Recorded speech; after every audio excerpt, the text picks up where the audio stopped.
Question 17 तक हमने पिछले क्वेश्चन में पढ़ा था। अब जो है क्वेश्चन 7 जो 17 के बाद आपको मालूम भी है कि क्वेश्चन 18 आता है, उसी क्वेश्चन को हम लोग हल करने जा रहे हैं। ये जो है आवेशों की निकाय की कुल वैद्युत स्थितिज ऊर्जा पर आधारित न्यूमेरिकल है। आप क्वेश्चन में देख रहे हैं, ध्यान से देखिए। दिए गए आवेशों के निकाय की कुल वैद्युत स्थितिज ऊर्जा ज्ञात करना है आपको। निकाय आपका जो है यहाँ पर फिगर में मैंने दिखाया है, ए बी सी त्रिभुज के 3 कोने हैं। ए पर जो है प्लस क्यू आवेश को रखा गया है, बी पर जो है प्लस क्यू आवेश है और सी पर जो है माइनस क्यू आवेश है। यहाँ से देख रहे हैं आप, ए से सी के बीच का डिस्टेंस 2a दिया हुआ है, ए से बी का डिस्टेंस a दिया हुआ है और उसके बाद सी से लेकर के बी का डिस्टेंस जो है 2a दिया हुआ है। अब हमको निकालना है कुल वैद्युत स्थितिज ऊर्जा आवेशों की निकाय की। तो लिखेंगे हम लोग सबसे पहले आवेशों के निकाय की कुल वैद्युत स्थितिज ऊर्जा, वैद्युत स्थितिज ऊर्जा जिसको हम लोग U से शो करते हैं। और इस U को निकालने के लिए हमको सबसे पहले प्लस Q और यहाँ पर भी है प्लस Q, इन दो आवेशों के कारण स्थितिज ऊर्जा को निकालना पड़ेगा, जिसको हम लोग प्लस Q और प्लस Q के बीच जो स्थितिज ऊर्जा होगी उसको हम लोग U1 से शो कर रहे हैं। प्लस Q और माइनस Q के बीच जो स्थितिज ऊर्जा होगी उसको U2 से शो कर रहे हैं और माइनस Q और प्लस Q के बीच जो स्थितिज ऊर्जा होगी उसको हम लोग U3 से शो कर रहे हैं। या U बराबर U1 का मतलब प्लस Q और प्लस Q के बीच स्थितिज ऊर्जा इन दोनों आवेशों के कारण। तो आप फार्मूला जानते हैं 1/4πε0। उसके बाद होता है Q1, Q1 का मतलब प्लस Q। उसके बाद होता है Q2, Q2 का मतलब प्लस Q और इनके बीच का डिस्टेंस है A प्लस U2 का मतलब प्लस Q और माइनस Q के कारण वैद्युत स्थितिज ऊर्जा। तो ये फार्मूला होगा 1/4πε0 और Q1 का मतलब यहाँ से इसको लिया जा रहा है तो ये Q1 हो जाएगा प्लस Q इंटू Q2 का मतलब हो जाएगा माइनस Q। तो यहाँ पर A माइनस Q और बीच का डिस्टेंस आप देख रहे हैं 2a प्लस U3 का मतलब माइनस Q और प्लस Q के बीच वैद्युत स्थितिज ऊर्जा, अर्थात इन दो आवेशों के कारण वैद्युत स्थितिज ऊर्जा। वही फार्मूला बार 1/4πε0। पहला इसमें आवेश है माइनस Q और दूसरा आवेश है यहाँ पर प्लस Q और बीच का डिस्टेंस जो है 2a यहाँ पर भी है। अब इसको अगर हम लोग हल कर लें तो U बराबर 1/4πε0 कामन, हमेशा से कामन होता आ रहा है, अभी भी कामन है। अब इसका Q स्क्वायर का Q में गुणा, Q का गुणा Q में करेंगे तो Q स्क्वायर बाई A। और आपको मालूम है माइनस का गुणा प्लस में होगा तो यहाँ पर हो जाएगा माइनस। अब Q का गुणा Q में होगा तो Q स्क्वायर और यहाँ पर बच गया 2a। अब आप देख रहे हैं माइनस का गुणा प्लस में होगा तो माइनस, Q का गुणा Q में होगा तो Q स्क्वायर अपान 2a। अब 1/4πε0। अब इसको हम लोग हल कर लें। आप देख रहे हैं यहाँ पर a 2a इन तीनों का एलसीएम होगा 2a। एलसीएम लेना आप लोग सीख लीजिएगा, नहीं आता है तो अमित सर से पूछ सकते हैं। अब यहाँ पर आप देख सकते हैं a जो है a क्वेश्चन में दिया हुआ है तो a से हम लोग 2a को डिवाइड करते हैं। डिवाइड का मतलब भाग होता है, कंफ्यूज मत हो जाना आप लोग। तो a से जब 2a में हम लोग भाग देंगे तो a से a कट जाएगा, बचेगा 2। तो 2 का गुणा q में हो जाएगा तो हो जाएगा 2q स्क्वायर। उसके बाद इस 2a से इस 2a में भाग देंगे तो a एक बार में कट जाएगा तो 1 का गुणा q स्क्वायर में होगा तो ये हो जाएगा माइनस q स्क्वायर।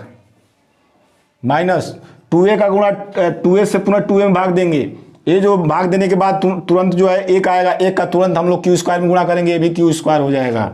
ये काम तेजी से होना चाहिए। 1/4πε0 आप देख रहे हैं 2q स्क्वायर। अब माइनस q स्क्वायर में माइनस q स्क्वायर को जब आपस में हम लोग ऐड करेंगे तो ये होता है माइनस 2q स्क्वायर। बचपन से बातें बताई जा रही हैं आपको। और बाई 2a U बराबर 1/4πε0 और 2q स्क्वायर में से 2q स्क्वायर घटाने पर 0 आता है। अगर ये भी नहीं मालूम हो तो आप लोग विशेष काम में लगे हुए हैं। U बराबर आप देख रहे हैं कि यहाँ पर 0 गुणा 1 में किया जाएगा तो 0 हो जाएगा। और आप इसका देख रहे हैं 4πε0 इंटू 2a। अब जब हम इसमें भाग करेंगे, जब हम लोग भाग करेंगे तो इसका जो है यहाँ पर दिखाई दे रहा है बच्चों आप लोग को, यहाँ पर जब हम लोग भाग करेंगे तो U बराबर 0 में किसी संख्या से भाग दिया जाए 0 तो a जो है U का मान 0 आ गया। ये जो क्वेश्चन था हमारे देश के युवा नौजवान अब्दुल कलाम जी, जो हमारे क्लास के जो है काफ़ी जो है महिमा मंडित पुरुष रहे हैं और क्लास में जो है एक से बढ़कर एक आवाज़ निकालने के लिए कुख्यात हैं, उन्हीं को ये सवाल समर्पित है। u बराबर 0। अब जो है इसके पिछले क्वेश्चन वीडियो में हम लोगों ने जो क्वेश्चन लगाया था, ठीक उसके जस्ट आगे जो है क्वेश्चन है, एक क्वेश्चन नंबर 19 है। आपको न्यूमेरिकल पर थोड़ा सा प्रैक्टिस कराने के लिए सब किया जा रहा है। और एक क्वेश्चन दिया हुआ है, ध्यान से देखेंगे आप लोग। कह रहा है क्वेश्चन में कि 3 × 10⁸ कूलाम के एक वैद्युत आवेश को, यहाँ पे एक आवेश है जिसका मान दिया है 3 × 10⁸ कूलाम। एक समान वैद्युत क्षेत्र में इसको रखा गया है। एक बिंदु से दूसरे बिंदु तक, ये पहला बिंदु है यहाँ पर है, मान लेते हैं ये बिंदु है, और दूसरा बिंदु है यहाँ पर बी। तो एक बिंदु से दूसरे बिंदु तक ले जाने में, इसको यहाँ से अगर यहाँ तक ले जाना हो तो कितना कार्य करना पड़ता है? क्वेश्चन में दिया हुआ है 3.24 × 10⁻⁴ जूल कार्य करना पड़ता है। इतना कार्य करना पड़ता है। यदि इन बिंदुओं के बीच की दूरी 12 सेंटीमीटर कर दिया जाए, यानी ए और बी के बीच की दूरी कर दिया जाए 12 सेंटीमीटर, तो वैद्युत क्षेत्र की तीव्रता ज्ञात करना है। अर्थात वैद्युत क्षेत्र की तीव्रता को हम लोग ई से दिखाते हैं, इसका मान ज्ञात करना है। तो सबसे पहले हम लोग वैद्युत क्षेत्र की तीव्रता आपको निकालना है ई। तो सबसे पहले हम लोग विभव निकाल लें। तो विभव के लिए भी बराबर होता है, अभी इसके पीछे मैंने जब भी वैद्युत विभव से रिलेटेड न्यूमेरिकल बताया था तो मैंने बताया था V = होता है W/Q। तो इसमें V = W जो है आपका क्वेश्चन में दिया हुआ है कि जब A से B तक इस आवेश को ले जाया गया है तो किया गया कार्य जो है 3.24 × 10⁻⁴ है। और Q का वैल्यू आप देख रहे हैं यहाँ पर 3 है, तो 3 × 10⁸, या इसको लिख सकते हैं V बराबर 3.24 × 10⁻⁴, और ऋण 8 को ऊपर ले जाएंगे तो ये हो जाएगा +8 और नीचे जो है 3 हो जाएगा। जब इससे इसको डिवाइड करेंगे तो a आ जाएगा 3 × 1 = 3, 0.8, और 8 में से 4 घटाएंगे तो a आ जाएगा 4। और आपको मालूम है कि जो विभव होता है इसका मात्रक वोल्ट होगा। और हमको चाहिए मेन हमारा जो लक्ष्य है वैद्युत क्षेत्र की तीव्रता निकालना है। तो E निकालने के लिए एक फार्मूला होता है, E बराबर होता है V/D।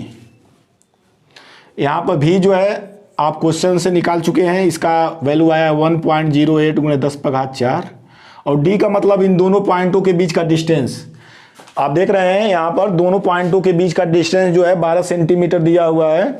और इस 12 सेंटीमीटर को आपको मालूम है कि कोई भी दूरी हमेशा हम लोग जब भी न्यूमेरिकल लगाते हैं तो MKS पद्धति में लगाने की या SI पद्धति में लगाने की कोशिश करते हैं। तो 12 सेंटीमीटर दिया हुआ है, 12 सेंटीमीटर को मीटर में बदलेंगे तो 10⁻2 से गुणा कर देंगे, मीटर में हो जाएगा। अब इसको आपको हल करके आप देख रहे हैं 1.08 × 10⁴ है, और ए आप देख रहे हैं यहाँ पर जो है ऋण 2 है, इसको ऊपर ले जाएंगे तो ए हो जाएगा +2 और नीचे हो जाएगा आपका 12। अब यहाँ आप देख रहे हैं आप यहाँ पर जो है दशमलव जो है 2 अंक के बाद है, तो हम चाहें तो 100 से गुणा और 100 से भाग कर लें ताकि दोनों के मान में अंतर न पड़े। भाग और गुणा इसीलिए किया जाता है। तो इसको लिख सकते हैं E बराबर 100 से गुणा जैसे इसमें करेंगे तो ये हो जाएगा 108, और ये हो जाएगा 4 और 2, ये हो जाएगा 6, और ये जो है 10 की पावर इसको 2 मानते हैं, ऊपर जाएगा तो हो जाएगा -2, और यहाँ पर 12 है। अब इसको मैं आगे हल कर दे रहा हूँ। यहाँ पर आप देख सकते हैं E = आपको मालूम है 12 × 108 होता है, ये जो है आपको शुरू से सिखाया जा रहा है। 9 हो गया, और 6 में से जब 2 घटाओगे आप तो ये 4 होगा, मैंने जोड़ दोगे 6 में प्लस, आप यहाँ पर 6 में -2 जोड़ोगे तो ये हो जाएगा 4, यही 10⁴ लिखा गया है। E बराबर हो जाएगा 9 × 10⁴, और E बराबर V/D से इसका अगर हम लोग मात्रक लिखना चाहें तो V का मात्रक होता है वोल्ट, और D जो है 2 बिंदुओं के बीच का डिस्टेंस है, डिस्टेंस का मतलब दूरी है, दूरी का मात्रक होता है मीटर, तो इसका मात्रक हो जाएगा वोल्ट प्रति मीटर, या इसको लिख सकते हैं 9 × 10⁴ V/।